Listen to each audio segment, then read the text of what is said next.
Grammar Girl here. I'm Mignon Fogarty, your friendly guide to the English language. We talk about writing, history, rules, and other cool stuff. This week I have hot news about Taylor Swift and an apostrophe. And then, in honor of Valentine's Day, we'll talk about that little word in you find in the phrase in love. It changes everything. But first, if you've been thinking about signing up for Grammarpalooza, don't wait. I'm sending out all kinds of fun language facts and peeks into how I make the show. Plus, I'd really appreciate it. If you appreciate what I do, it's the most direct way for you to support my work. The first 2 weeks are free, and you can sign up at joinsubtext.com/grammar. That's joinsubtext.com/grammar. For me, the Grammys were all about Tracy Chapman. I've watched fast car videos, old and new, over and over this week. But if your mother has ever corrected your grammar, you might also appreciate that Taylor Swift, or Mother as she's known to many of her fans, lined us up for a grammar lesson at the Grammys when she announced the title of her next album, The Tortured Poets Department. And it became clear that she, gasp, didn't include an apostrophe in the word poets. It's the farmers market and writers strike problem all over again, and the New York Times actually contacted me for a comment. So I thought I'd expand here on what I told them, since they definitely aren't going to publish my long multi-paragraph commentary. First, Taylor Swift is following in the fine tradition of the movie Dead Poets Society, which also didn't have an apostrophe. The reason people wonder if phrases like this should have an apostrophe is that they kind of look possessive. They remind us of possessives. For example, if two poets forgot their umbrellas when they left a coffee shop, the barista might say, "Oh, those are the poets' umbrellas." And that is clearly possessive, poets with an apostrophe at the end, because the two poets own the umbrellas. So when you see a name or a description of people before a noun, like umbrellas or department, you tend to think about possessives. But Taylor Swift isn't violating any grammar rule by writing the Tortured Poets Department without an apostrophe, because nouns can also be attributive, which just means we can use them to describe things the same way we use adjectives to describe things. The way we might say the new department or the dysfunctional department. In this case, tortured poets tells us what kind of department it is, the same way new and dysfunctional did. Or the same way electronics and cosmetics tells us what kind of department we're shopping in at Walmart or Macy's. People make similar arguments for leaving the apostrophe out of phrases like farmers market and writers strike. The Associated Press writes both those terms without the apostrophe, for example, saying that farmers and writers are primarily descriptive. A framework they recommend is that if you'd use of, use the apostrophe, but if you'd use for or by, leave it out. For example, you'd be more likely to say a market for farmers than a market of farmers, so you leave off the apostrophe. And you'd be more likely to say a strike by writers than a strike of writers, so again, you leave out the apostrophe. Veterans Day is another example. The official name of the holiday has no apostrophe. Veterans is plural, not possessive. And it fits the AP framework. You say a day for veterans, not a day of veterans, so no apostrophe. With the Tortured Poets Department, I could imagine it going either way. You could say it's a department of poets or a department for poets, and they each have a subtly different meaning. It wouldn't be wrong to think of it as a department of poets and write it with an apostrophe, but it would convey a stronger sense that the poets owned or controlled the department. Apostrophes aren't exclusively for ownership. They can also show relationships, as in Travis is Taylor's boyfriend. But leaving the apostrophe off poets gives more of a sense that it's a department for poets, More of a sense of tortured poets gathering in frustrated misery than of tortured poets doing the administrative work of running a department. Who knew a little apostrophe could carry so much feeling? The one thing that is clear and easy, though, is that unless you mean one person, you don't put the apostrophe before the S in poets, writers, and farmers. It does occasionally come up with one person. For example, the Guardian Style Guide says to use the singular form for writer's cramp and collector's item. It's the cramp of one writer and the item of one collector. When in doubt, check a good dictionary. It'll often give you the correct spelling of these kinds of phrases. So to sum up, Taylor Swift is perfectly within her grammatical rights to name her album The Tortured Poets Department without an apostrophe. Shame on anyone who doubted her. But you could also make an argument for The Tortured Poets Apostrophe Department, just like Farmer's Market can go either way, depending on what style guide you follow. The only clearly wrong answer here is the Tortured Poet Apostrophe S Department. Unless, of course, there's only one lonely poet in the whole department.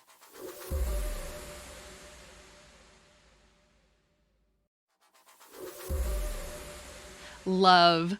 The root of this word existed well before people were speaking English, and the complexity of emotion it represents has fueled philosophical debate since antiquity. But despite such longevity, the meaning of love is still somewhat hard to untangle. The modern word love came from the Old English word luffa, which itself came from the ancient Proto-Indo-European root lube, L-E-U-B-H, which carried the sense of caring or desire. Our Western sense of love is having a deep connection with someone, developed from this idea of caring. Interestingly, the word libido came from the same root, suggesting that the tension between affection and sexual desire has been around for a long time. Indeed, psychologists have suggested that there are several different main types or flavors of love, including familial love, platonic love, self-love, and romantic love. But not all languages have specific words for these categories. And linguists have found huge differences in which types of love languages have specific words for, meaning sometimes these love words don't translate well across languages.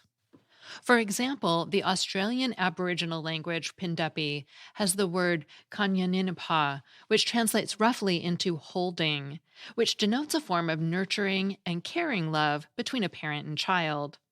While a person who speaks English may understand this form of love and even talk about it as something like maternal or paternal love, in Pindupi, it's been lexicalized. It's been given a unique word that conveys that specific meaning.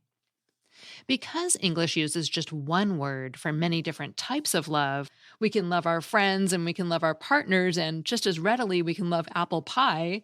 It's not surprising that subtle differences in how we talk about loving those people and things might reveal differences in the types of love we're expressing. Languages often have gaps where no single word captures a specific concept. So when people want to talk about such things, they sometimes borrow words from other languages or combine existing words in new ways. And so it seems English has done just that, with a critical distinction between love that involves strong affection and romantic love that involves sexual desire. What is this difference? Well, it's the idea of being in love as opposed to simply love. In a study in the 1990s, which asked people to list those they loved versus those with whom they were in love, participants seemed to view these as conceptually distinct categories. Not surprisingly, the list of people they loved was quite a bit larger than the number of people they listed under in love.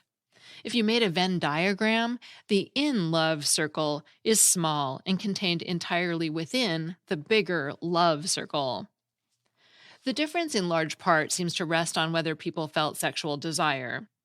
For example, the researchers also asked participants to list people they were sexually attracted to, and thankfully found dramatically more crossover between the in love category and the sexual desire category than the love category and the sexual desire category. These results suggest that the common refrain that you can love someone but not be in love with them hinges on the difference between feeling care and affection versus feeling passion. What these studies on the meaning of love, both within English and in other languages, suggest is that in English, love is semantically broad and somewhat generic. The varied senses that love has come to express make it more difficult to tease out where the boundaries between the types of love are because of the vagueness of the word we use.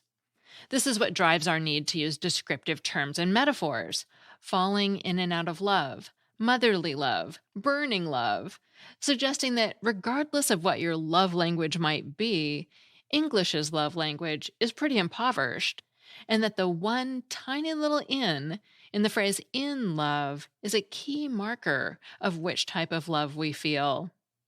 That segment was written by Valerie Friedland, a professor of linguistics at the University of Nevada in Reno, and the author of Like Literally, Dude, Arguing for the Good in Bad English. You can find her at valeriefriedland.com.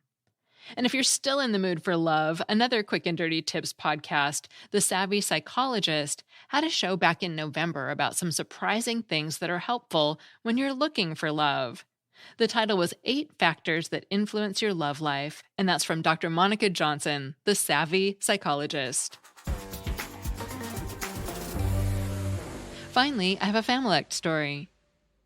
Hi, Grammar Girl. This is Sharon in Massachusetts, and I just heard your podcast about the chicken surprise, and it made me think about a Familect with a family that I lived with who, whenever they would find something in the freezer that they couldn't remember what it was, they would call it foil lump surprise, and I just thought that was really cool. Thanks for all your work. Have a good day. Thanks, Sharon. Foil lump surprise is really descriptive. I can just imagine what it looks like. Thanks for the call. If you want to share the story of your Familect, your family dialect, a word your family and only your family uses, call the voicemail line at 833-214-GIRL. It's in the show notes, and be sure to tell me the story behind your Familect, because that's always the best part. And now, if you're a Grammarpalooza subscriber, you can also send a voice memo. To sign up, visit joinsubtext.com/grammar or text hello to 917-540-0876. Grammar Girl is a Quick and Dirty Tips podcast. Thanks to marketing associate Davina Tomlin, ad operations specialist Morgan Christianson, digital operations specialist Holly Hutchings, director of podcasts Brannan Goetschius, marketing assistant Kamryn Lacy, and audio engineer Nathan Semes, who can manually ear rumble and just found out that this is a thing and isn't common. And I'm Mignon Fogarty, better known as Grammar Girl. That's all. Thanks for listening.